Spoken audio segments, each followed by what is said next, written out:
Cherry jelly is one of those things that I love making when I get my hands on a lot of cherries, because that's usually when I'll do some juicing of my cherries.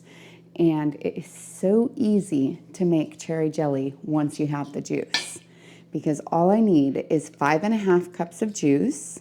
Then I'll add 6 tablespoons of pectin and ½ teaspoon of butter to cut down on the foaming. Then I'll place this on the stove and bring it to a boil.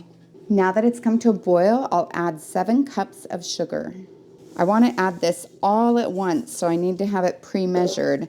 And that's so that I don't chance it burning, because right after I put it in, I have to be able to stir it. So it needs to be kind of a quick process. And then I get it stirred in, and I'll bring it back to a boil.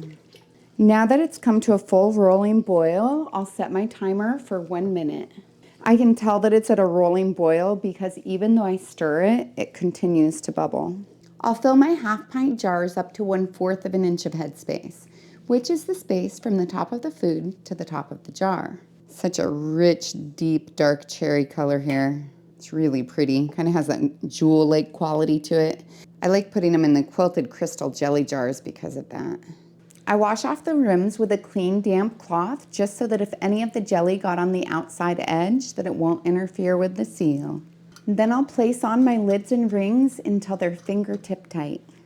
I'm using Superb canning lids today, and I have really liked them. They have this thick blue seal that I feel like does a really good job of holding on to the edge of the jar, and it's just designed a little bit differently. It feels like it's just more securely attached.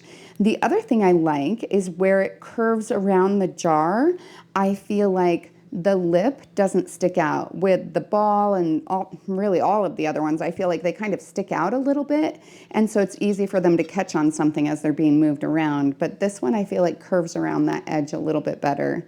Plus it has a corrosive resistant coating on it, or 5 coatings actually. But I do have a link and a coupon code for 20% off. It'll be in the description. I'll process these in my boiling water bath for 10 minutes if I'm at sea level. I'm at 1,200 feet, so I'll go for 15. But I won't start my timer until after it starts to boil. Now that the processing time is complete, I'll turn off the heat, remove the lid, and let it cool for 5 minutes. I place my jars about 1 to 2 inches apart on a heat-resistant surface so that they can cool down quickly.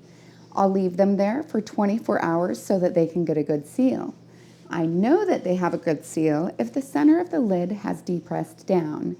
If it has, then I remove the ring, wash it with hot soapy water, and then store it in a cool, dry, dark location like my pantry, and use it in the next 1 to 3 years. If it didn't seal, I would put it in the refrigerator and use it right away.